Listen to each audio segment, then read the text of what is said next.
What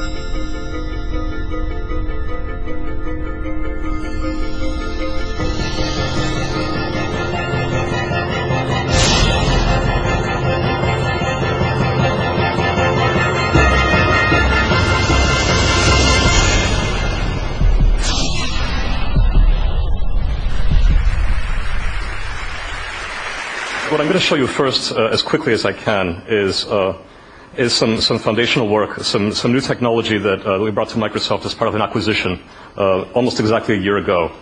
This is Sea-Dragon, and it's an environment in which you can either locally or remotely interact with vast amounts of visual data. We're looking at many, many gigabytes of digital photos here, and kind of seamlessly and continuously zooming and panning through the thing, rearranging it any way we want. And it doesn't matter how much information we're looking at, how big these collections are, or how big the images are, and most of them are ordinary digital camera photos, but this one, for example, is a scan from the Library of Congress, and it's in the 300 megapixel range. It doesn't make any difference, because the only thing that ought to limit the performance of a system like this one is the number of pixels on your screen at any given moment. It's also a very flexible architecture. This is an entire book, so this is an example of non-image data. This is Bleak House by Dickens.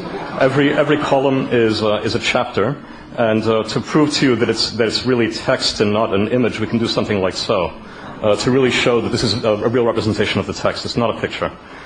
Maybe this is a kind of artificial way to read an ebook. I wouldn't recommend it. This is a more realistic case. This is an issue of The Guardian. Every large image is the beginning of a section, and this really gives you the joy and the good experience of reading the real paper version of a magazine or a newspaper, which is an inherently multi-scale kind of medium. We've also done a little something with the corner of this particular issue of The Guardian. We've made up a fake ad that's very high resolution, much higher than you'd be able to get in an ordinary ad, and we've embedded extra content. You got to see the features of this car, you can see it here, or other models, or even technical specifications. And this really gets at some of these ideas about really doing away with those limits on screen real estate. We hope that this means no more pop-ups and other kind of rubbish like that should be necessary. Of course, mapping is one of those really obvious applications for technology like this, and this one I really won't spend any time on, except to say that we have things to contribute to this field as well. But those are all the roads in the U.S. superimposed on top of a NASA geospatial image. So let's pull up now something else. So this is actually live on the web now. You can go check it out. This is a project called Photosynth, which really marries two different technologies. One of them is Sea-Dragon, and the other is some very beautiful computer vision research done by Noah Snavely, a graduate student at the University of Washington, co-advised by Steve Seitz at UW and Rick Zalisky at Microsoft Research. A very nice collaboration. And so this is live on the web. It's powered by Sea-Dragon. You can see that when we kind of do these sorts of views, where we can dive through images and have this kind of multi-resolution experience. But the spatial arrangement of the images here is actually meaningful.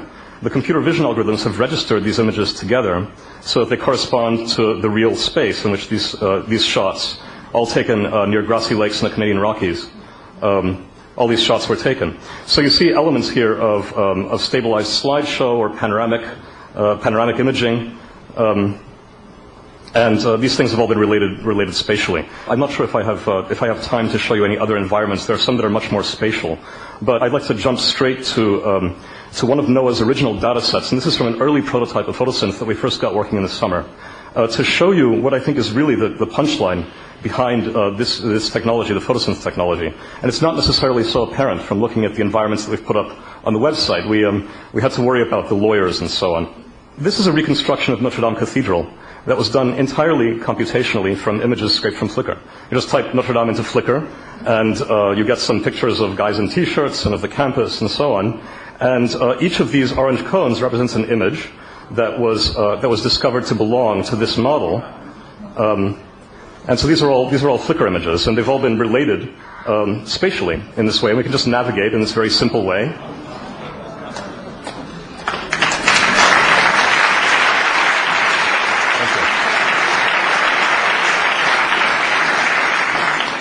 You know, I never thought that I'd end up working at Microsoft. It was very gratifying to have this kind of reception here. So this is, as you can see, this is lots of different types of cameras. It's everything from cell phone cameras to professional SLRs. Quite a large number that have been registered together into this environment. If I can find some of the sort of weird ones, so many of them are occluded by faces and so on.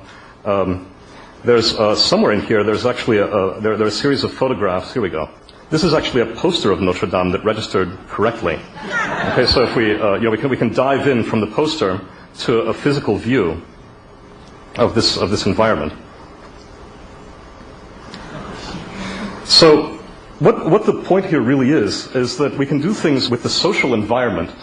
This is now taking data from everybody, from the entire collective memory of visually of what the Earth looks like, and link all of that together. All of those photos become linked together, and they make something emergent that's greater than the sum of the parts. You have a model that emerges of the entire Earth. Think of this as the long tail to Stephen Lawler's virtual Earth work. And this is something that grows in complexity as people use it, and whose benefits become greater to the users as they use it. Their own photos are getting tagged with metadata that somebody else entered. If somebody bothered to tag all of these saints and say who they all are, then my photo of Notre Dame Cathedral suddenly gets enriched with all of that data, and I can use it as an entry point to dive into that space, into that metaverse, using everybody else's photos, and do a kind of a cross-modal and cross-user social experience that way. And of course, a byproduct of all of that is immensely rich virtual models of every interesting part of the Earth, collected not just from overhead flights and from satellite images and so on, but from the collective memory.